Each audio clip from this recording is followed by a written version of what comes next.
Debris flies through the air as Hurricane Matthew batters the coast of Florida. Why the storm's death toll is suddenly much higher.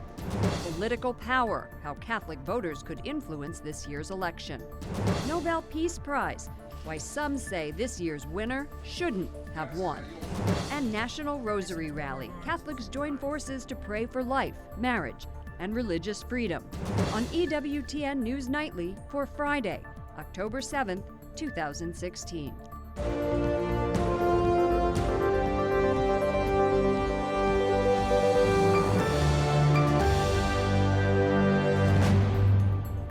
Into the eye of the storm, hurricane hunters witness the power of Hurricane Matthew. Good evening, and thank you for joining us. I'm Lauren Ashburn. Hurricane Matthew whips up Florida's Atlantic coast, leaving more than 2.5 million people in the dark. Now, Georgia and South Carolina brace for torrential rain and wind.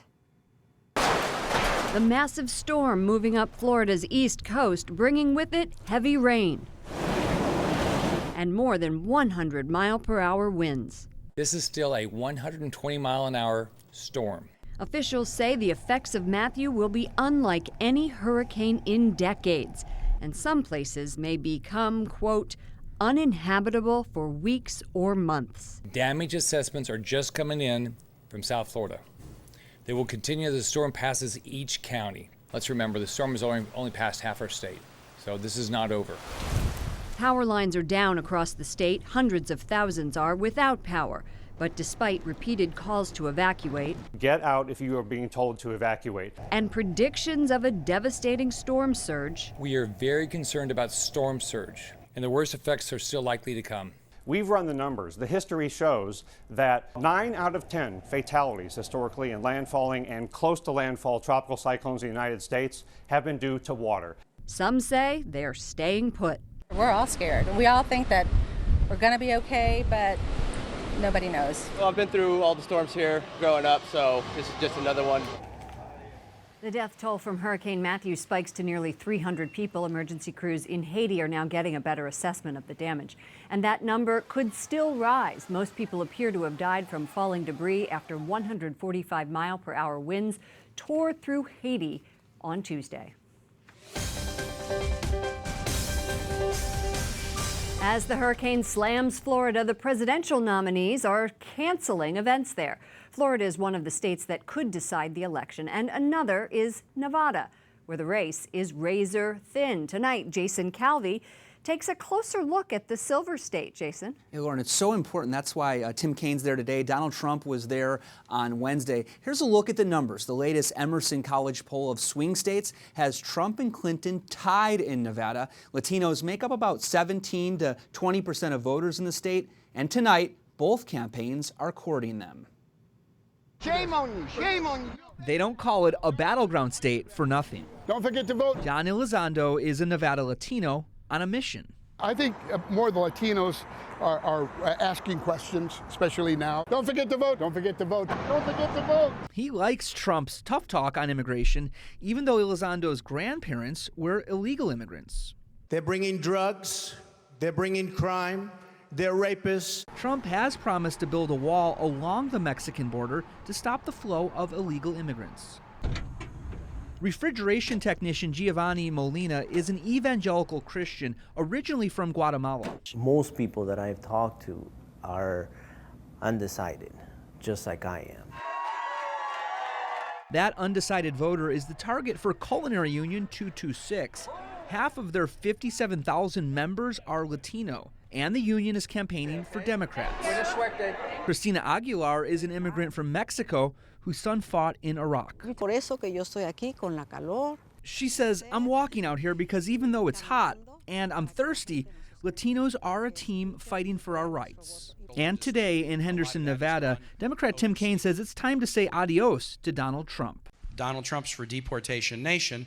So if you win, there's a mandate. And the mandate is we don't like Deportation Nation, we want to do immigration reform. While earlier this week,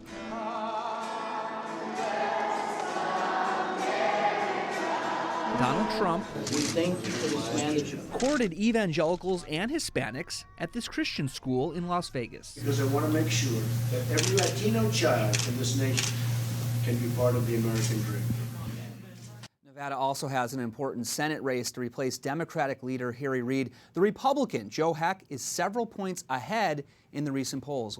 Tell me about pro-life in that area. Where do the candidates stand and who's up, who's down? Yeah, in the Senate race, we see the Republican Joe Heck has voted for pro-life legislation in the House. His opponent, Catherine Cortez Masto, supports abortion. She even supports taxpayer funding of abortion.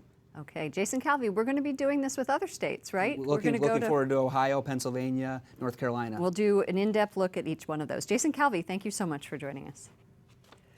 And Catholics could make a big difference in the November election, especially if they join together on key issues like the sanctity of life. Earlier, I spoke with Brian Birch, the president of CatholicVote.org. What is the mission of CatholicVote.org during this election cycle? Our purpose is to educate, inspire, and mobilize the millions of Catholic voters across the United States and have them have an impact on this election and the outcome of this election. Some scholars actually dismiss the idea, though, of a Catholic vote, but both candidates are continuing to talk about issues important to Catholics. What do you think will be the impact that Catholic voters will have? Well, the Catholic vote broadly is 25% of the electorate. Mass-attending Catholics are somewhere between 6 and 10% of the electorate. In some states, much higher, particularly in states like Pennsylvania or Ohio. The Catholic vote will be hugely significant, and I predict those Catholic voters will actually decide the outcome of this election in November. That's a big prediction. We just heard the Pope come out and say that we're supposed to take a look at all of the issues and vote our conscience. What do you want to tell Catholics who are heading into the voting booth this year? I would tell Catholics this. Politics is not the ultimate answer, but politics does provide the church the space to continue to do its work and to spread the gospel. And I would look at all the candidates under this light and ask yourself, which of the candidates is most likely to protect the space the church needs to continue to do its work and to spread the gospel as we go forward as a country? But what is the most important criteria as they're choosing a candidate? Is it dignity of life? The church gives us some very specific guidance and certainly places the life issue at the top. It is foundational to all of the other issues. If we don't get the life issue right, we can't get any of the other issues right. Okay, great. Brian Birch, president of CatholicVote.org. Thank you so much for your time. Thank you. With elections less than a month away, some of the faithful are asking Catholic leaders for guidelines as they head to the polls. We asked American Cardinal Raymond Burke what Christians should keep in mind when voting, and here's what he told us. We have now in America to rebuild, to recover those fundamental truths, or they were expressed in the Declaration of Independence, those inalienable rights to life, liberty, and the pursuit of happiness, and we have to ground that in a sound understanding of man as God has created us, and in a deep respect for the distinct gifts of man and woman in society, and especially the great wonder of the gift to procreate new human life. Cardinal Burke is based in Rome and is the head of the Knights of Malta, a Catholic lay order dedicated to defending the faith and serving the poor. Other stories our EWTN News Nightly team is covering in today's world. Colombian President Juan Manuel Santos wins the Nobel Prize for his efforts to end Latin America's longest-running conflict. Gracias a Dios, la paz está cerca. That's Santos reacting today, saying peace is close. It's an honor that comes just 5 days after Colombian voters dealt him a stunning blow by rejecting a peace deal with left-wing rebels known as the FARC.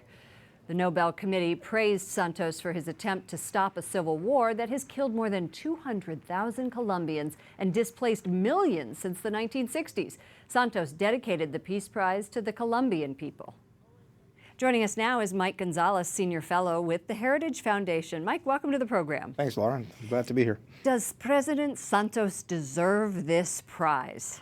He does, actually, because he was defense minister under Alvaro Uribe, when Mr. Uribe was able to defeat the FARC or dealt a great setback militarily to this awful Marxist group. So if the Norwegian socialists who award this prize give it to President Santos because of the work he did as defense secretary for President Uribe, then it's very well deserved. Okay, but you're saying that there's a fine distinction here, Mike. You're saying that he only deserves it because of his defense minister work, not because of the work that he's done as president. This conflict has been going on for 50 years, right, and he doesn't have a deal right now, and he couldn't negotiate it. It was rejected by the citizens of Colombia. So where does that leave us? You're saying he deserves it, but not really. Well, I think it helps us grapple with the huge disconnect we're seeing between elites and the people all over the world. The fact that these Norwegians, a very small group of socialists in Oslo, think they know better than Colombians about what's happening in the country, and not 56 or 72 hours after the Colombians have said, nah, we don't want this, they decide that they know better. And they're going to give Santos this peace prize. I think it helps us understand the disconnect. Does this prize give Santos some leverage as he tries to salvage this deal? Well, even before he got the prize, there was already a sign, or several signs, that he's going to go to the Supreme Court and get the nod from the Supreme Court so he can hold the plebiscite again. We've seen this with the EU many times, with Ireland and with Denmark. Every time there's been a referendum that the EU hasn't liked in Denmark or in Ireland, they've had a second referendum, and if need be, a third referendum. They have not tried that with the UK because the UK is another kettle of fish. But will they try that here? Yeah, I think they will, yeah. They were going to try that before anyway. So do you think this is an attempt by the Nobel Committee to exert political pressure? I just asked you sort of the opposite. Will this help Santos? But do you think the Nobel Committee is trying to say, hey, this is what we want? And it'll be up to the Colombian voters, obviously, and it should be up to the Colombian voters, not to the, this handful of Norwegians who read very well and have not had to deal with guerrillas ever in their lives. Who do you think should get it? Who do I think should get it? Any of a number of dissidents in Cuba or China or Vietnam who are actually fighting for freedom and democracy and human rights every day of their lives. All right. Mike Gonzalez from the Heritage Foundation, thank you so much for joining us. Thank you. Coming up, returning our nation to God. Catholics host a national Rosary rally to pray for life, families, and freedom. And refugee crisis, how it threatens stability in the Middle East.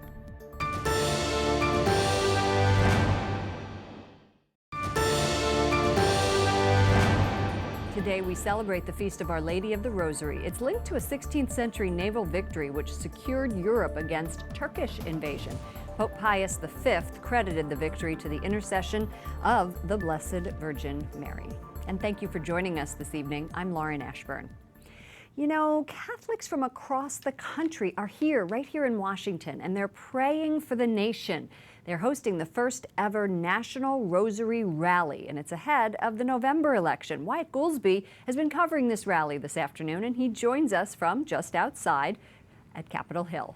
Wyatt. Lauren, organizers of today's rally say now is the time to call upon God to heal the country and to return it to Him. They say Americans are in a spiritual battle, and there's no stronger weapon than the Rosary.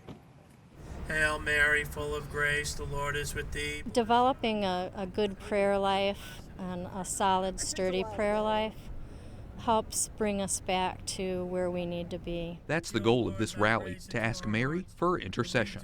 Today's Rosary Rally on Capitol Hill is the culmination of a national prayer campaign, Novena for Our Nation. We need to bring our nation back to being one with God. Julia Haig of Virginia came up with the idea. We really need people to understand that we are brothers and sisters in Christ. Julia recruited other Catholics to organize the 54-day novena. During today's rally, the faithful prayed for a host of issues. Austin Roos says the family is under attack in America. The family is vitally important as an institution in teaching us the natural law and all that we need for salvation. The devil knows how important the family is, which is why he is working so hard to destroy it. Roos and his wife Kathy are longtime Catholic advocates for pro-life issues. She hopes today's rally will remind people of faith to turn to Our Lady in prayer now and on a regular basis. It's a way to pray with our mother, and it's a way for mothers and fathers to pray with their children. So it's a beautiful family event, praying the Rosary. The Rosary is like a steady diet for your soul. It's so beautiful. We're just so lucky as Catholics to have this gift. Organizers of the event say plans are already in the works for a second National Rosary Rally. Similar rallies are being held this month in other cities across the country. Lauren? Wyatt Goolsby on Capitol Hill. Wyatt, thank you. Secretary of State John Kerry says Russia and Syria should face war crimes and a war crime investigation for their attacks on Syrian civilians. Kerry says such attacks are way beyond accidental. He blames Russia and Syria for, quote, a targeted strategy to terrorize civilians. Russia just ratified a treaty which allows Russian troops to stay in Syria indefinitely. And with a large percentage of Christians, Lebanon plays a vital role in the Middle East, but it's currently hosting a large refugee population which is overwhelming the small nation. Joining us now to talk about this crisis is Nina Kairouz, Director of Media and Outreach for In Defense of Christians. Welcome back to the program. Thank you, Lauren. Thanks for having me. Thank you so much for being here. You know, you have the largest percentage, I've learned, of Christians in all of the Middle Eastern countries, and you describe it as the missing link in this complex mosaic of the Middle East. Why do you call it a missing link? Thank you for this excellent question. I always like to describe Lebanon as a missing link. Well, first of all, because of the sad reason that it's gotten forgotten by Western media, by all governments and politicians. That's why it's missing. And it's an important piece, first of all, because of its strategic location. You know, it borders the Eastern Mediterranean. That's a region you don't want exploding. It contaminates the rest of the world, and that you want to protect. A second reason is that Lebanon has maintained a peaceful diversity so far, you know, coexistence between Christians and Muslims since the end of the Civil War in 1990. And the U.S. should promote that role model to the rest of the Middle East. And finally, because when seeking support, Lebanon also seeks supports, it affects the region next to it. I mean, help for the Syrian refugee crisis will also help the refugees. The other ones. It's estimated a fourth of the population is a refugee, right? So what is it like? Weren't you there in the summer? Tell me about it. I just returned from Lebanon in July. I was there. It's actually more. This is the registered number with the UN. There are 2 million Syrian refugees. That's 50% of the population. And guess what? They're not in camps, Lauren. The UN and Lebanon refuse to build camps so that they don't stay there permanently. They're in limbo, integrated in society. So they're pressuring the infrastructure. Public schools are taking 110% addition of Syrian students. 75,000 babies are born every year. And also sensitivity to the demography because they are majority Sunnis. Speaking of the demography and the topography, this is a very sacred place. What can people do to help this situation? Well, we are supporting a resolution by Congressman Hanna, Resolution 852, that they can contact their congressman to support it. It's on our website, indefenseofchristians.org, because as you know, Lebanon is the only country in the Middle East that has a Christian Maronite Catholic president. But this position has been vacant for 2 years. So in this resolution, our demands meet Congressman Hanna's, and we ask the U.S. to help Lebanon elect a president and to have a safe zone in Syria for Syrian refugees to return to empower Lebanese army because it's fighting the terrorists on the borders and help it be independent, and to invest in this infrastructure that's suffering a lot more than any host country can take. You know, this is like an international problem. Of course, it's an international crisis. Nina Kairouz, thank you so much for joining us in Defense of Christians. Archaeological gems from Syria and Iraq are brought back to life inside Rome's Colosseum. Models of ancient artifacts are now on display. They were destroyed by ISIS in what has been dubbed a cultural cleansing of the Middle East. The originals dated back centuries. The reconstructions will be housed at the Colosseum, Italy's most visited monument until December. The idea behind the exhibit is to raise public awareness about the importance of World Heritage sites at risk of destruction. Up next, reflecting on religion, why the same people who avoid church also avoid politics, and using sports to promote peace. The Vatican makes a connection between athletics and faith.